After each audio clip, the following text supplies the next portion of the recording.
Shalom, kami dari kelompok 7 akan mempresentasikan hasil kerja kami tentang landasan pendidikan di Indonesia. Namun sebelum daripada itu, kami akan memperkenalkan nama.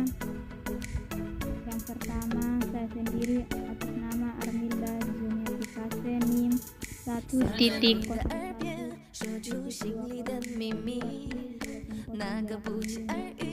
Yang kedua, Deni Jismayata Aek, NIM 1.02022.0080. Yang ketiga, Areni De Jesus, NIM 1.02022.0099. Yang terakhir, Marta Patbanu, NIM 1.02022.0010. Pendidikan menurut Kamus Besar Bahasa Indonesia berarti sebuah kegiatan perbaikan tata laku dan pendewasaan manusia melalui pengetahuan. Bila kita lihat jauh ke belakang, pendidikan yang kita kenal sekarang ini sebenarnya merupakan adopsi dari berbagai model pendidikan di masa lalu. Secara formal, pendidikan di Indonesia diawali sejak proklamasi 17 Agustus 1945, namun keberadaannya tidak bisa dipisahkan dengan cita-cita dan praktek pendidikan masa sebelumnya. Kebudayaan Indonesia sudah ada sejak zaman prasejarah.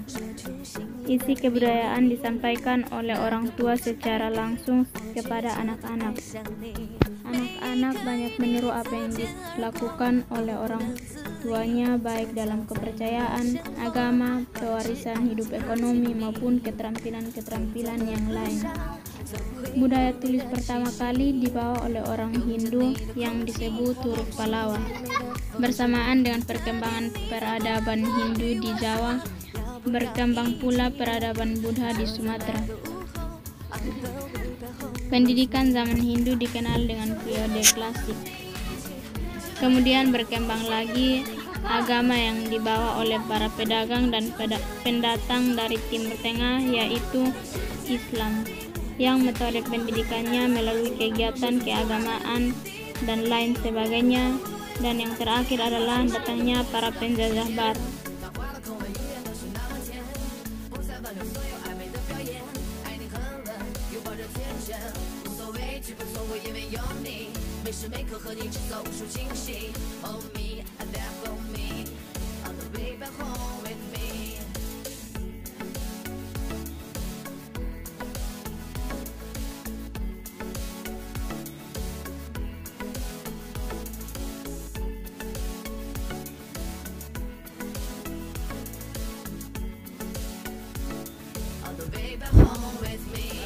Organisasi Budi Utomo didirikan pada tanggal 20 Mei 1908 oleh para mahasiswa Stovia di Batavia dengan Sutomo sebagai ketuanya.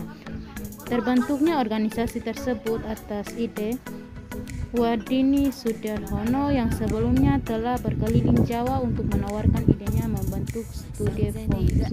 Gagasan Studi Fonds bertujuan untuk menghimpun dana guna memberikan beasiswa bagi pelajar yang berprestasi namun tidak mampu melanjutkan studinya. Gagasan itu tidak terwujud, tetapi gagasan itu melahirkan Budi Utomo. Tujuan Budi Utomo memajukan pengajaran dan kebudayaan. Aliran-aliran pokok pendidikan di Indonesia. Ada 4 aliran yang diangkat dalam makalah ini, yaitu Muhammadiyah, Taman Siswa, Kayu Tanam, dan Maghrib. Keempat perguruan tersebut secara kronologis, yang pertama berdiri adalah Muhammadiyah, kemudian Taman Siswa, Maghrib, dan terakhir INS Kayu Tanam. Meskipun masing-masing lembaga pendidikan tersebut terdiri dengan dasar dan tujuan yang berbeda-beda, namun misi dan sifat pedagogis, nasional, politis, keagamaan, nasional pedagogis, nasional religius, atau nasional politis. Segera setelah diproklamasikan kemerdekaan pemerintah yang baru dibentuk menuju Ki Hajar Dewantara, pendiri Taman Siswa sebagai Menteri Pendidikan dan Pengajaran mulai dari tanggal 19 Agustus sampai dengan 14 November 1945. Kemudian diganti oleh MRD Mulia dari 14 November sampai 12 Maret 1946. Pada tanggal 19 Mei 1950, Perdana Menteri Republik Indonesia Serikat dan Muhammad Hatta dengan Perdana Menteri Republik Indonesia Daerah Halim mendatangani suatu piagam persetujuan antara pemerintah Republik Indonesia yang antara lain menyatakan menyetujui dalam waktu yang singkat-singkatnya bersama-sama melaksanakan negara kesatuan sebagai penjelma dari Republik Indonesia berdasarkan proklamasi 17 Agustus 1945. Sebelum perundang-undangan kesatuan, maka undang-undang dan peraturan yang akan tetap berlaku tetapi sedapat mungkin diusahakan supaya perundang-undangan Republik Indonesia dahulu berlaku.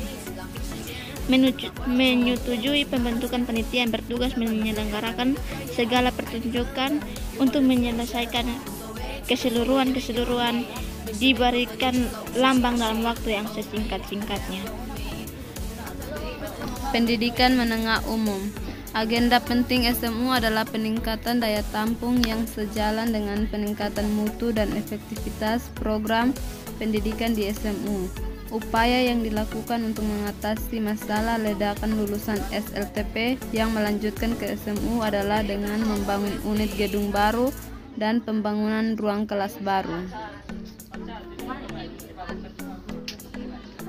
Pendidikan menengah kejuruan. Di SMK, usaha-usaha untuk semakin mendekatkan sekolah dengan dunia kerja dilakukan secara intensif melalui model pendidikan sistem ganda atau PSG yang dimulai tahun 1994. PSG di SMK pada dasarnya menganut dua prinsip. Pertama,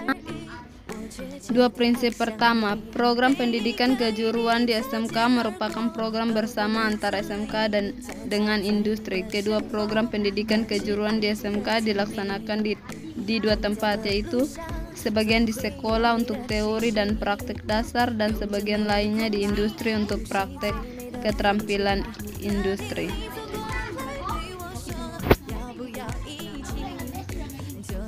Pelaksanaan PSG diikuti pula oleh penataan secara menyeluruh sistem pendidikan di SMK yang meliputi kurikulum guru, sarana dan prasarana siswa dan kepemimpinan sekolah. Telah dibentuk pula Majelis Pendidikan Kejuruan atau MPK di tingkat nasional, provinsi dan sekolah untuk lebih meningkatkan saran serta dunia industri dalam pelaksanaan PSG. Sekian dari materi kami, terima kasih.